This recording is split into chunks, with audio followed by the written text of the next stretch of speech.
your money. Now, lenders and banks whose exorbitant profits were tamed under the surprise decision to cap interest rates in the country are now calling for a truce and asking for a review of the Banking Act 2016. It is something that comes hot on the heels of the first term of President Uhuru Kenyatta, who says improving the Kenyan economy is top on his agenda. Well, in studio for more on this conversation is a businessman Nahashan Rachua. We also have John Kirubi, who is an economist, joining us live from our city centre studios. Let me begin with you, Nahashan. Just tell us a little bit about yourself, your education background, and what you do for a living.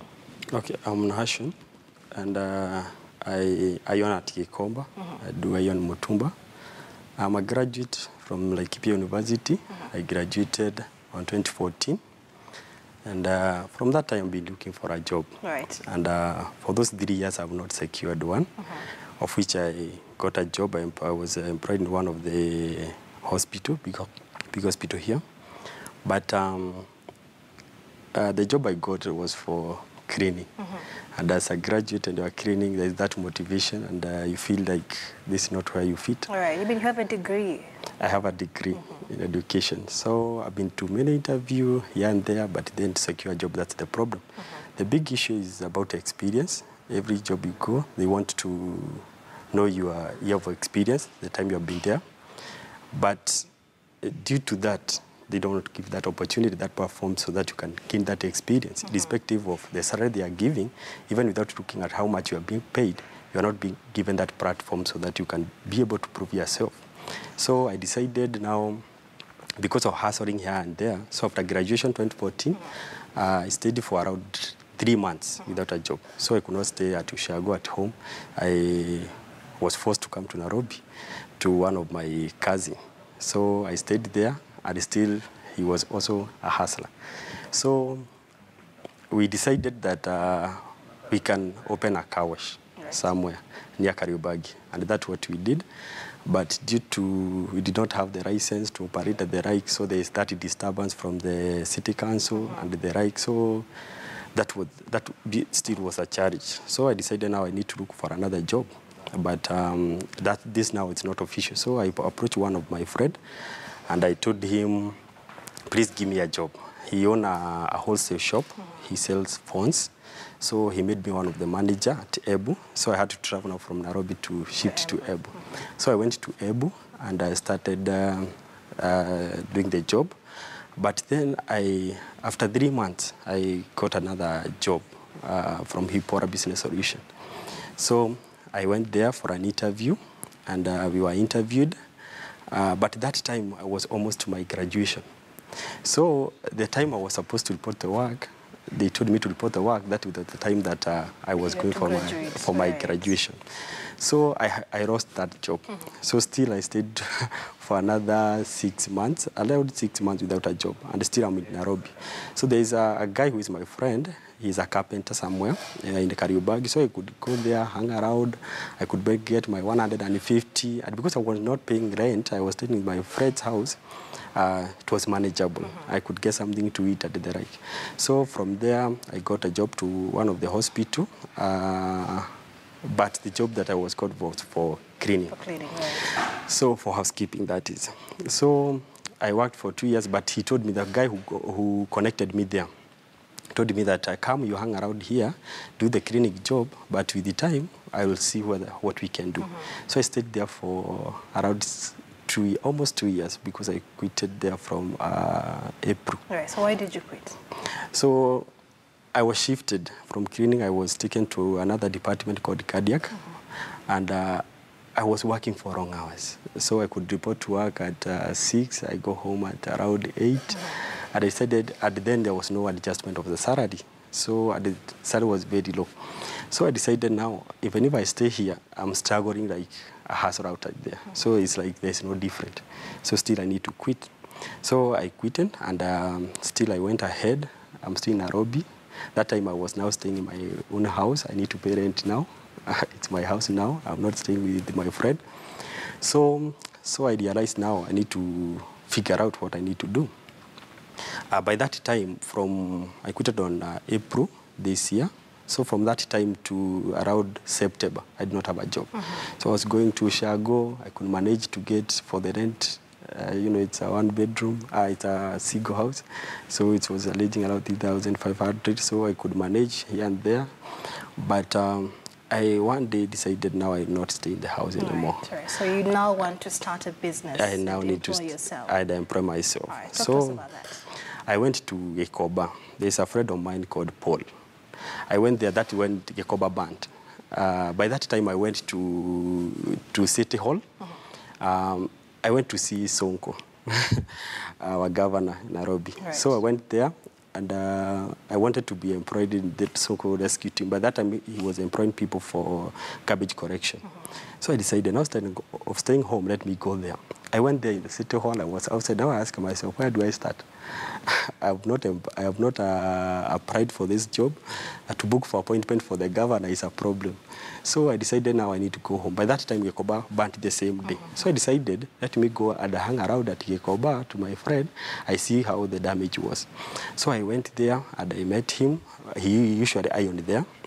So we talked and he told me, now instead of staying home, now when I went there, so they expect a lot from you. You are a graduate. They thought that that time I was in the hospital doing a hospital job, they expect you to have a lot of cash. So they told me, oh, you have arrived. You have come the right time. Today we don't have a job. Now you need to buy us lunch, you know. And I told them, no, you're talking about lunch and I only have 50 bob for the fare to get back home. Why? I told them I quit the job and for those few months, I've not been working. All right, so let's get to your business because we have to speak to our economist at our city center studios. Let's get to your business. What business did you decide to begin and where did you get that capital? So I decided, I went there, I talked with the Paul and he told me that now you can come and work here at Gekoba. We usually iron and we usually get an average of this amount. So he told me you should get an average of 1,500 a day and they're like, so I decided now I can come. We went to Gara. I bought my iron box. There is a stud that usually used for ironing.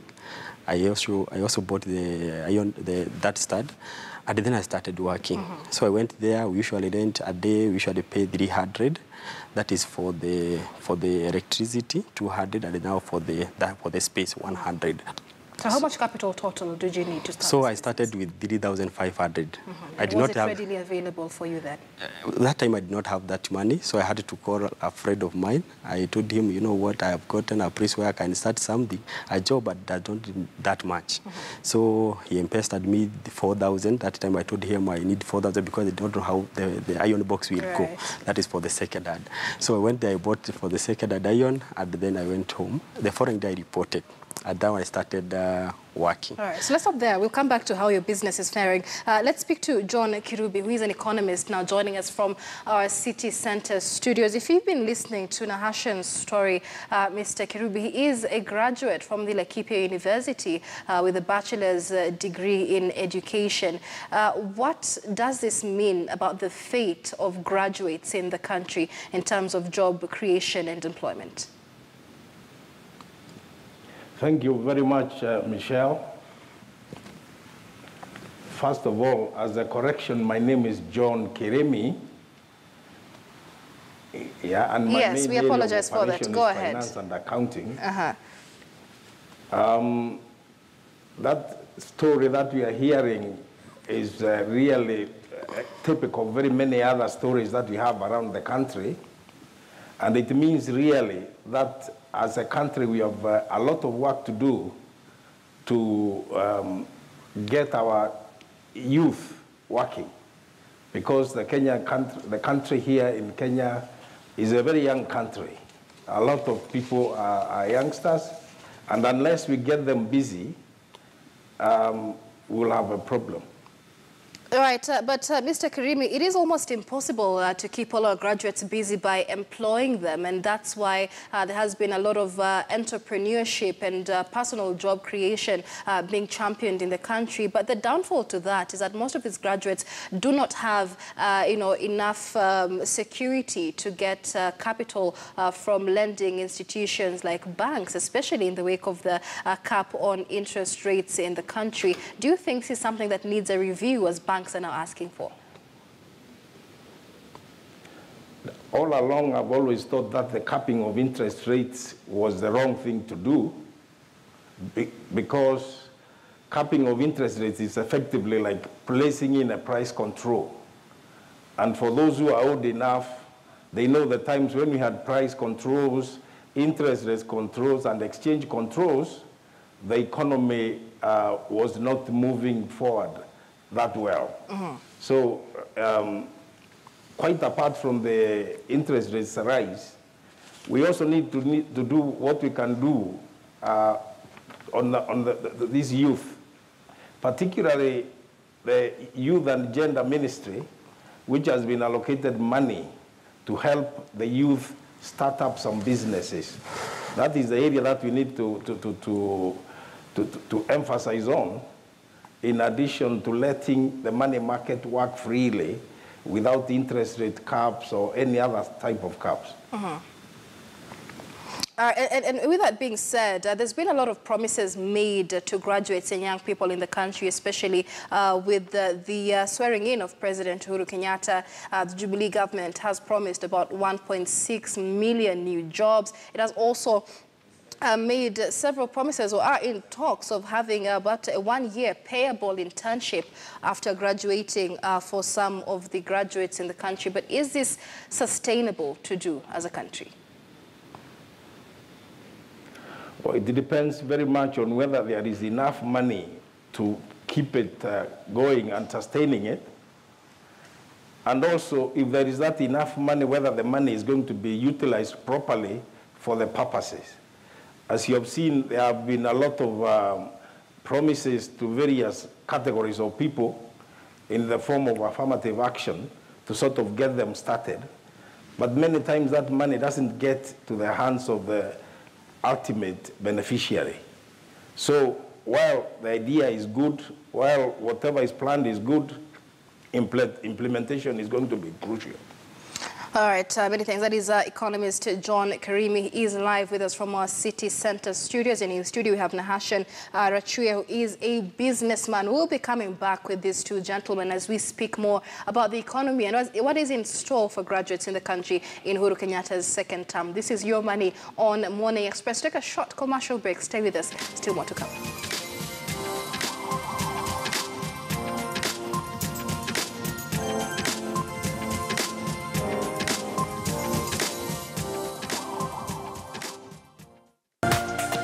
This is KTN News.